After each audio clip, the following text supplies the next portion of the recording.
Muchos años después, frente al pelotón de fusilamiento, el coronel Aureliano Buendía había de recordar aquella tarde remota en que su padre lo llevó a conocer el hielo.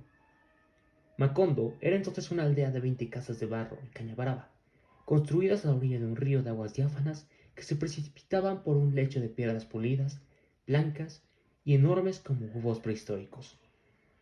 El mundo era tan reciente que muchas cosas carecían de nombre, y para mencionarlas había que señalarlas con el dedo. Todos los años, por el mes de marzo, una familia de gitanos desarrapados plantaba su carpa cerca de la aldea, y con un gran alboroto de pitos y timbales, daban a conocer los nuevos inventos. Primero llevaron al imán, un gitano corpulento, de barba montaraz y manos de gorrión, que se presentó con el nombre de Melquíades, hizo una truculenta demostración pública de lo que él mismo llamaba la octava maravilla de los sabios alquimistas de Macedonia. Fue de casa en casa, arrastrando 2 lingotes metálicos, y todo el mundo se espantó al ver que los calderos, las pailas, las tenazas y los anafanes se caían de su sitio, y las maderas crujían por la desesperación de los clavos y los tornillos tratando de desenclavarse. Y algunos objetos perdidos desde hace mucho tiempo aparecían por donde más se les había buscado, y se arrastraban de desbandada turbulenta detrás de los fierros mágicos de Milquíades. Las cosas tienen vida propia, pregonaba el gitano con áspero acento. Todo es cuestión de despertarles el ánima. José Arcadio Buendía, cuya desaforada imaginación iba siempre más lejos que el ingenio de la naturaleza, y aún más allá del milagro y la magia, pensó que era posible servirse de aquella invención inútil para desentrañar el oro de la tierra. Melquíades, que era un hombre honrado, le previno: para eso no sirve. Pero José Arcadio Buendía no creía en aquel tiempo en la honradez de los gitanos, así que cambió su mulo y una partida de chivos por 2 lingotes imantados. Úrsula Iguarán, su mujer, que contaba con aquellos animales para ensanchar el desmedrado patrimonio doméstico, no consiguió disuadirlo. Muy pronto ha de sobrarnos oro para empedrar la casa, replicó su marido. Durante varios meses se empeñó en demostrar el acierto de sus conjeturas. Exploró palmo a palmo la región, inclusive el fondo del río, arrastrando los 2 lingotes de hierro y recitando en voz alta al conjuro de Melquíades. Lo único que logró desenterrar fue una armadura del siglo XV con todas sus partes soldadas por un cascote de óxido, cuyo interior tenía la resonancia hueca de un enorme calabazo lleno de piedras. Cuando José Arcadio Buendía y los 4 hombres de su expedición lograron desarticular la armadura, encontraron dentro un esqueleto calcificado que llevaba colgado en el cuello un relicario de cobre con un rizo de mujer. En marzo volvieron los gitanos. Esta vez llevaban un catalejo y una lupa del tamaño de un tambor, que exhibieron como el último descubrimiento de los judíos de Ámsterdam. Sentaron a una gitana en un extremo de la aldea e instalaron el catalejo a la entrada de la carpa. Mediante el pago de 5 reales, la gente se asomaba al catalejo y veía a la gitana al alcance de su mano. La ciencia ha eliminado las distancias, pregonaba Melquíades. Dentro de poco, el hombre podrá ver lo que ocurre en cualquier lugar de la tierra sin moverse de su casa. Un mediodía ardiente, hicieron una asombrosa demostración con la lupa gigantesca. Pusieron un montón de hierba seca en mitad de la calle y le prendieron fuego mediante la concentración de los rayos solares. José Arcadio Buendía, que aún no acababa de consolarse por el fracaso de sus imanes, concibió la idea de utilizar aquel invento como un arma de guerra. Melquíades otra vez trató de disuadirlo, pero terminó por aceptar los 2 lingotes imantados y 3 piezas de dinero colonial a cambio de la lupa. Úrsula lloró de consternación. Aquel dinero formaba parte de un cofre de monedas de oro que su padre había acumulado en toda una vida de privaciones y que ella había enterrado debajo de la cama en espera de una buena ocasión para invertirlas. José Arcadio Buendía no trató siquiera de consolarla.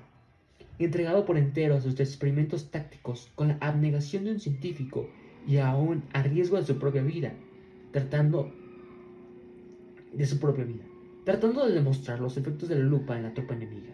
Se expuso él mismo a la concentración de los rayos solares y sufrió quemaduras que se convirtieron en úlceras y tardaron mucho tiempo en sanar. Ante las protestas de su mujer, alarmada por tan peligrosa inventiva, estuvo a punto de incendiar la casa. Pasaba largas horas en su cuarto, haciendo cálculos sobre las posibilidades estratégicas de su arma novedosa, hasta que logró componer un manual de una asombrosa claridad didáctica y un poder de convicción irresistible. Lo envió a las autoridades acompañada de numerosos testimonios sobre sus experiencias y de varios pliegos de dibujos explicativos, al cuidado de un mensajero que atravesó la sierra. Se extravió en pantanos desmesurados, remontó ríos tormentosos y estuvo a punto de perecer bajo el azote de las fieras, la desesperación y la peste, antes de conseguir una ruta de enlace con las mulas de correo. A pesar de que el viaje a la capital era en aquel tiempo poco menos que imposible, José Arcadio Buendía prometía intentarlo tan pronto como se le ordenara el gobierno, con el fin de hacer demostraciones prácticas de su invento ante los poderes militares y adiestrarlos personalmente en las complicadas artes de la guerra solar. Durante varios años esperó la respuesta. Por último, cansado de esperar, se lamentó ante Melquíades del fracaso de su iniciativa, y el gitano dio entonces una prueba convincente de honradez. Le devolvió los doblones a cambio de la lupa y le dejó además unos mapas portugueses y varios instrumentos de navegación. De su puño y letra, escribió una apretada síntesis de los estudios del monje Hermann, que dejó a su disposición para que pudiera servirse del astrolabio, la brújula y el sextante. José Arcadio Buendía pasó los largos meses de lluvia encerrado en un cuartito que construyó en el fondo de la casa para que nadie perturbara sus experimentos. Habiendo abandonado por completo las obligaciones domésticas, permaneció noches enteras en el patio vigilando el curso de los astros y estuvo a punto de contraer una insolación, por tratar de establecer un método exacto para encontrar el mediodía. Cuando se hizo experto en el uso y manejo de sus instrumentos, tuvo una noción del espacio que le permitió navegar por mares incógnitos, visitar territorios deshabitados y trabar relación con seres espléndidos, sin necesidad de abandonar su gabinete. Fue esa la época en que adquirió el hábito de hablar a solas, paseándose por la casa sin hacer caso de nadie, mientras Úrsula y los niños se partían el espinazo en la huerta cuidando el plátano y la malanga, la yuca y el ñame, la uyama y la berenjena. De pronto, sin ningún anuncio, su actividad febril se interrumpió y fue sustituida por una especie de fascinación. Estuvo varios días como hechizado, repitiéndose a sí mismo en voz baja un sartal de asombrosas conjeturas, sin dar crédito a su propio entendimiento. Por fin, un martes de diciembre, a la hora del almuerzo, soltó de un golpe toda la carga de su tormento. Los niños habían de recordar por el resto de su vida la augusta solemnidad con que su padre se sentó a la cabecera de la mesa, temblando de fiebre, devastado por la prolongada vigilia y por el encono de su imaginación, y les reveló su descubrimiento. La tierra es redonda como una naranja. Úrsula perdió la paciencia. Si has de volverte loco, vuélvete tú solo, dictó. Pero no trates de inculcar a los niños tus ideas de gitano. José Arcadio Buendía, impasible, no se dejó amedrentar por la desesperación de su mujer, que en un rapto de cólera le destrozó el astrolabio contra el suelo. Construyó otro, reunió en el cuartito a los hombres del pueblo y les demostró, con teorías que para todos resultaban incomprensibles, la posibilidad de regresar al punto de partida, navegando siempre hacia el oriente. Toda la aldea estaba convencida de que José Arcadio Buendía había perdido el juicio, cuando llegó Melquíades a poner las cosas en su punto. Exaltó en público la inteligencia de aquel hombre que por pura especulación astronómica había construido una teoría ya comprobada en la práctica, aunque desconocía hasta entonces en Macondo.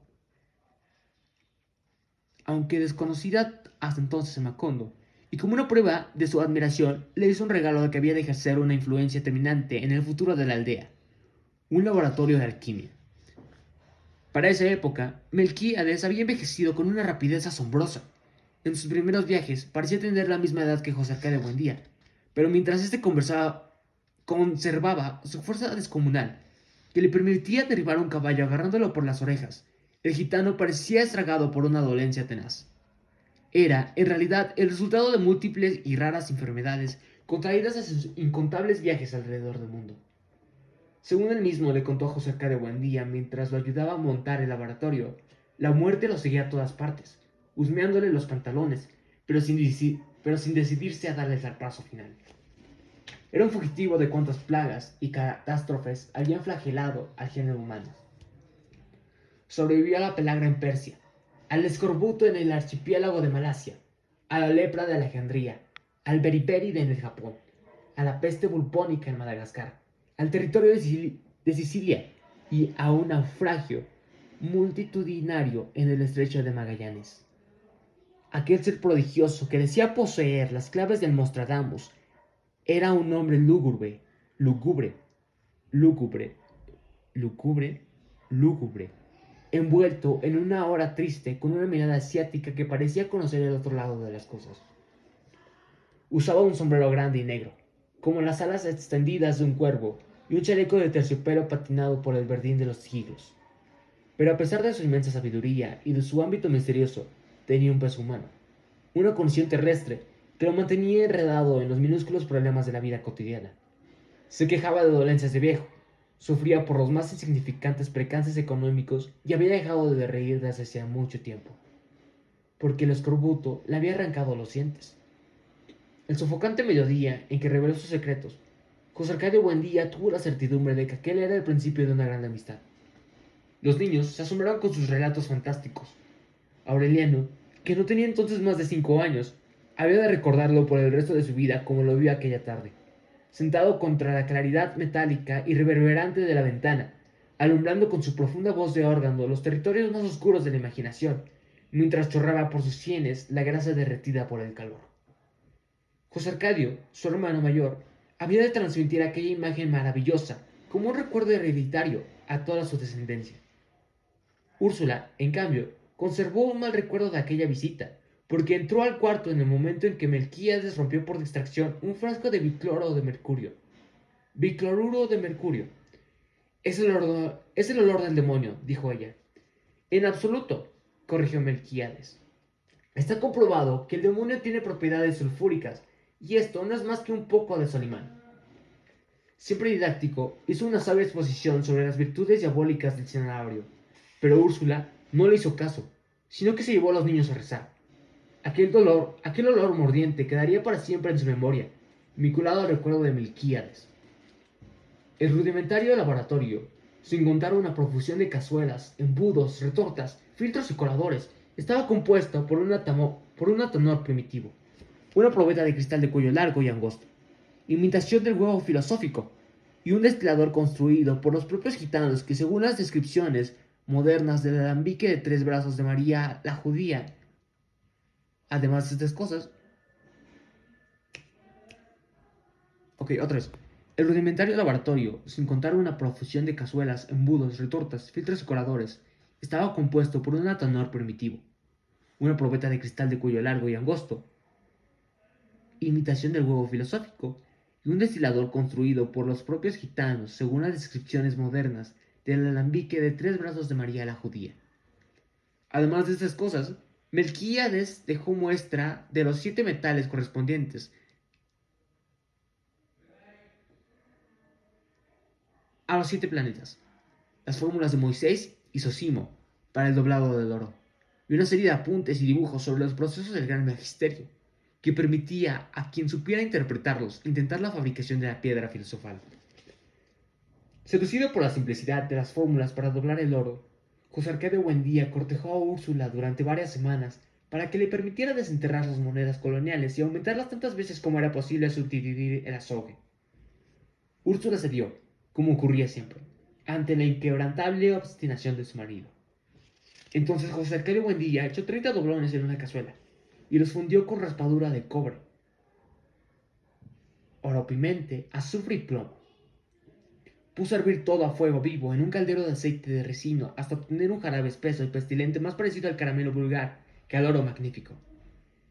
En azarosos y desesperados procesos de destilación, fundida con los 7 metales planetarios, trabajada con el mercurio hermético y el vitriolo de Chipre, y vuelta a cocer en manteca de cerdo a falta de aceite de rábano, la preciosa herencia de Úrsula quedó reducida a un chicharrón carbonizado que no pudo ser desprendido del fondo del caldero.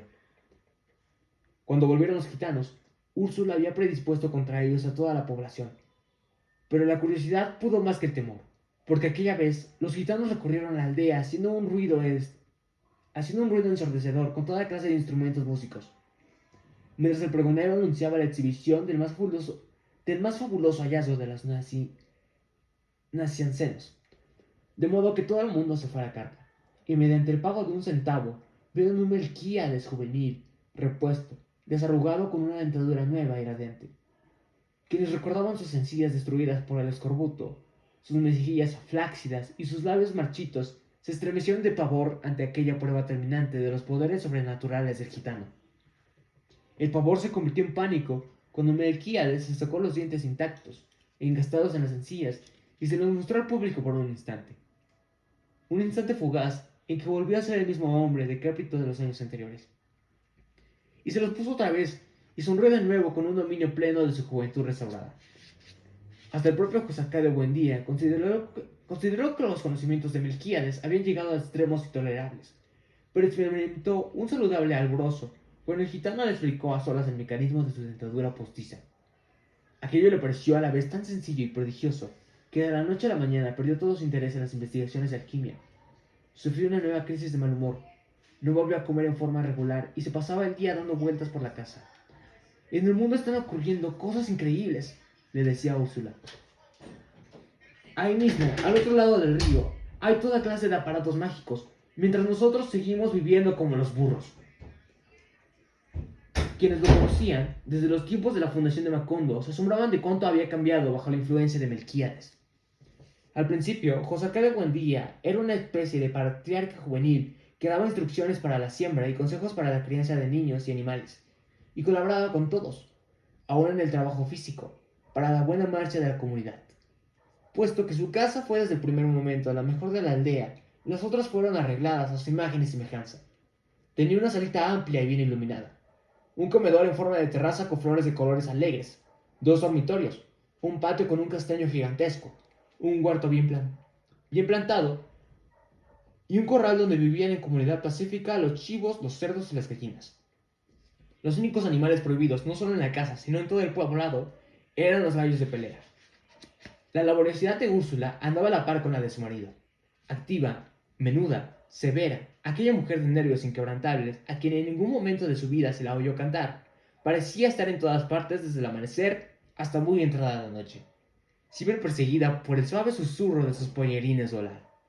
Gracias a ella, los pisos de tierra golpeada, los muros de barro sin encalar, los rústicos muebles de madera construidos por ellos mismos, estaban siempre limpios, y los viejos arcones donde se guardaban la ropa exhalaban un tibio olor a albahaca. José Arcadio Buendía, que era el hombre más emprendedor que se vería jamás en la aldea, había dispuesto de tal modo la posición de las casas, que desde todas podía llegarse al río y abastecerse de agua con igual esfuerzo. Y trazó las calles con tan buen sentido que ninguna casa recibía más sol que la otra a la hora del calor. En pocos años, Macondo fue una aldea más ordenada y laboriosa que cualquiera de las conocidas hasta entonces por sus 300 habitantes. Era en verdad una aldea feliz, donde nadie era mayor de 30 años y donde nadie había muerto.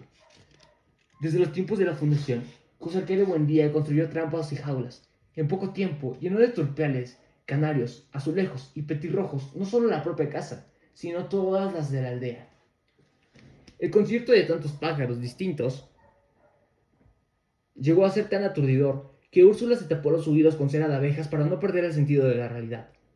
La primera vez que llegó a la tribu de Melquíades vendiendo bolas de vidrio para el dolor de cabeza, todo el mundo se sorprendió de que hubieran podido encontrar aquella aldea perdida en el sopor de la ciénaga, y los gitanos confesaron que se habían orientado por el canto de los pájaros. Aquel espíritu de iniciativa social desapareció en poco tiempo, arrastrado por la fiebre de los imanes, los cálculos astronómicos, los sueños de transmutación y las ansias de conocer las maravillas del mundo. De emprendedor y limpio, José Arcadio Buendía se convirtió en un hombre de aspecto alazán, descuidado en el vestir, con una barba salvaje que Úrsula lograba cuadrar a duras penas con un cuchillo de cocina. No faltó quien lo consideraba víctima de algún extraño sortilegio, pero hasta los más convencidos de su locura abandonaron trabajo y familias para seguirlo, cuando se echó al hombro sus herramientas desde desmontar y pidió el concurso de todos para abrir una trocha que pusiera a Macondo en contacto con los grandes inventos. José Arcadio Buendía ignoraba por completo la geografía de la región. Sabía que hacia el oriente estaba la sierra impenetrable, y al otro lado de la sierra, la antigua ciudad de Riohacha, donde en épocas pasadas, según le había contado el primer Aureliano Buendía, su abuelo, Sir Francis Drake, se daba el deporte de cazar caimanes a cañonazos, que luego hacía remendar y rellenar de paja para llevárselos a la reina Isabel. En su juventud, Él y sus hombres, con mujeres y niños y animales y toda clase de seres domésticos, atravesaron la sierra buscando una salida al mar. Y al cabo de 26 meses, desistieron de la empresa y fundaron a Macondo para no tener que emprender el camino de regreso. Era, pues, una ruta que no les interesaba, porque solo podían conducirlo al pasado. Al sur estaban los pantanos, cubiertos de una eterna nata vegetal, y el vasto universo de la Ciénaga Grande, que según testimonios del gitano carecía de límites. La Ciénaga Grande se confundía al occidente con una extensión acuática sin horizontes, donde había cetáceos de piel delicada con cabeza y torso de mujer, que perdían a los navegantes con el hechizo de sus descomunales. Los gitanos navegaban 6 meses por esa ruta antes de alcanzar el cinturón de tierra firme por donde pasaban las mulas del correo. De acuerdo con los cálculos de José Arcadio Buendía, la única posibilidad de contacto con la civilización era la ruta del norte. De modo que dotó de herramientas de desmonte y armas de cacería a los mismos hombres que lo acompañaron en la fundación de Macondo. Echó en una mochila sus instrumentos de orientación y sus mapas, y emprendió la temeraria aventura. Los primeros días no encontraron un obstáculo apreciable. Descendieron por la pedregosa ribera del río hasta el lugar en que años antes habían encontrado la armadura del guerrero. Y allí penetraron en el bosque por un sendero de naranjas silvestres. Al término de la primera semana, mataron y asaron un venado, pero se conformaron con comer la mitad y salar el resto para los próximos días. Trataban de aplazar con esa precaución la necesidad de seguir comiendo guacamayas, cuya carne azul tenía un áspero sabor de almizcle. Luego, durante más de 10 días no volvieron a ver el sol. El suelo se volvió blando y húmedo como ceniza volcánica, y la vegetación fue cada vez más insidiosa y se hicieron cada vez más lejanos los gritos de los pájaros y la bullaranga de los monos. Y el mundo se volvió triste para siempre. Los hombres de la expedición se sintieron abrumados por sus recuerdos más antiguos en aquel paraíso de humedad y silencio, anterior al pecado original, donde las botas se hundían en pozos de aceites humeantes y los machetes destrozaban lirios sangrientos y salamandras doradas. Durante una semana, casi sin hablar, avanzaron como sonámbulos por un universo de pesadumbre, alumbrados apenas por una tenue reverberación de insectos luminosos y con los pulmones agobiados por un sofocante olor a de sangre. No podían regresar, porque la trocha que iban abriendo a su paso se volvía a cerrar en poco tiempo, con una vegetación nueva que casi veían crecer ante sus ojos. No importa, decía José Arcadio Buendía. Lo esencial es no perder la orientación. Siempre pendiente de la brújula, siguió guiando a sus hombres hacia el norte invisible, hasta que lograron salir de la región encantada. Era una noche densa, sin estrellas, pero la oscuridad estaba impregnada por un aire nuevo y limpio. Agotados por la prolongada travesía, colgaron las hamacas y durmieron a fondo por primera vez en 2 semanas. Cuando despertaron, ya con el sol en alto, se quedaron pasmados de fascinación. Frente a ellos, rodeados de helechos y palmeras, blanco y polvoriento en la silenciosa luz de la mañana, estaba un enorme galeón español. Ligeramente volteado a estribor, de su arboladura intacta colgaban las piltrafas cuálidas de velamen, entre jarcias adornadas de orquídeas. El casco, cubierto con una tersa coraza de remora petrificada y musgo tierno, estaba firmemente enclavado en un suelo de piedras. Toda la estructura parecía ocupar un ámbito propio, un espacio de soledad y de olvido, vedado a los vicios del tiempo y a las costumbres de los pájaros. En el interior, que los expedicionarios exploraron con un fervor sigiloso, no había nada más que un apretado bosque de flores. El hallazgo del galeón inició de la proximidad del mar. Quebrantó el ímpetu de José Arcadio Buendía. Consideraba como una burla de su travesío destino haber buscado el mar sin encontrarlo, al precio de sacrificios y penalidades sin cuenta, y haberlo encontrado entonces sin buscarlo, atravesado en su camino como un obstáculo insalvable. Muchos años después, el coronel Aureliano Buendía volvió a atravesar la región cuando era ya una ruta regular del correo, y lo único que encontró de la nave fue el costillar carbonizado en medio de un campo de amapolas. Solo entonces, convencido de aquella historia no haber sido un engendro de la imaginación de su padre, se preguntó cómo había podido el galeón adentrarse hasta ese punto en tierra firme.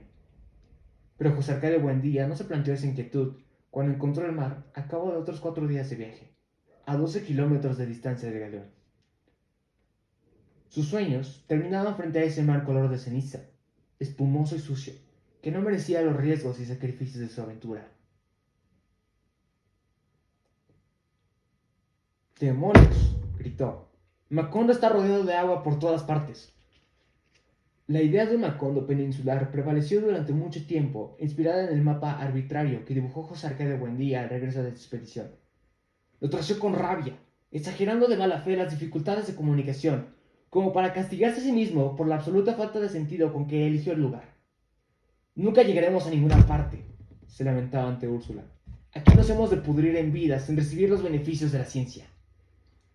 Esa certidumbre, rumé de varios meses en el cuartito de laboratorio, lo llevó a conseguir el proyecto de trasladar Macondo a un lugar más propicio. Pero esta vez, Úrsula se anticipó a sus designios febriles. En una secreta implacable labor de hormiguita predispuso a las mujeres de la aldea contra la veleidad de sus hombres, que ya empezaban a prepararse para la mudanza. José Arcadio Buendía no supo en qué momento, ni en virtud de qué fuerzas adversas, sus planes se fueron enredando en una maraña de pretextos, contratiempos y evasivas hasta convertirse en pura y simple ilusión. Úrsula lo observó con una atención inocente y hasta sintió por él un poco de piedad. La mañana en que lo encontró en el cuartito del fondo comentando entre dientes sus sueños de mudanza, mientras colocaba en sus cajas originales las piezas del laboratorio. Lo dejó terminar. Lo dejó clavar las cajas y poner sus iniciales encima con un hisopo entintado, sin hacerle ningún reproche, pero sabiendo ya que él sabía, porque se lo oyó decir en sus sordos monólogos, que los hombres del pueblo no lo secundarían en su empresa. Solo cuando empezó a desmontar la puerta del cuartito, Úrsula se atrevió a preguntarle por qué lo hacía, y él le contestó, con una cierta amargura: puesto que nadie quiere irse, nos iremos solos. Úrsula no se alteró. No nos iremos, dijo. Aquí nos quedamos, porque aquí hemos tenido un hijo. Todavía no tenemos un muerto, dijo él. Uno no es de ninguna parte mientras no tenga muerto bajo tierra. Úrsula replicó con una suave firmeza: si es necesario que yo me muera para que se queden aquí, me muero. José Arcadio Buendía no creyó que fuera tan rígida la voluntad de su mujer. Trató de seducirla con el hechizo de su fantasía, con la promesa de un mundo prodigioso, donde bastaba con echar unos líquidos mágicos en la tierra para que las plantas dieran frutos a voluntad del hombre, y donde se vendían a precio de baratillo toda clase de aparatos para el dolor. Pero Úrsula fue insensible a su clarividencia. En vez de andar pensando en tus alocadas novelerías, debes ocuparte de tus hijos, replicó. Míralos cómo están, abandonados a la buena de Dios, igual que los burros. José Arcadio Buendía tomó al pie de la letra las palabras de su mujer. Miró a través de la ventana y vio a los dos niños descalzos en la huerta soleada. Y tuvo la impresión de que solo en aquel instante habían empezado a existir, concebidos por el conjuro de Úrsula. Algo ocurrió entonces en su interior, algo misterioso y definitivo que lo desarraigó de su tiempo actual y lo llevó a la deriva por una región inexplorada de los recuerdos.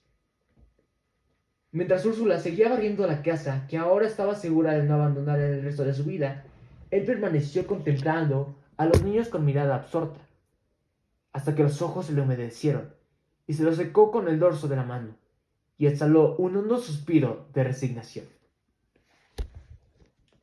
Bueno, dijo, diles que vengan a ayudarme a sacar las cosas de los cajones. José Arcadio, el mayor de los niños, había cumplido 14 años. Tenía la cabeza cuadrada, el pelo hirsuto y el carácter voluntarioso de su padre. Aunque llevaba el mismo impulso de crecimiento y fortaleza física, ya desde entonces era evidente que carecía de imaginación. Fue concebido y dado a luz durante la penosa travesía de la sierra, antes de la fundación de Macondo, y sus padres dieron gracias al cielo al comprobar que no tenía ningún órgano de animal.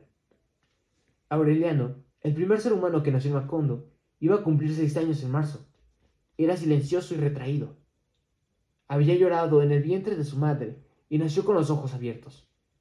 Mientras le cortaban el ombligo, movía la cabeza de un lado a otro, reconociendo las cosas del cuarto, y examinaba el rostro de la gente con una curiosidad sin asombro. Luego, indiferente a quienes se acercaban a conocerlo, mantuvo la atención concentrada en el techo de palma, que parecía a punto de derrumbarse bajo la tremenda presión de la lluvia.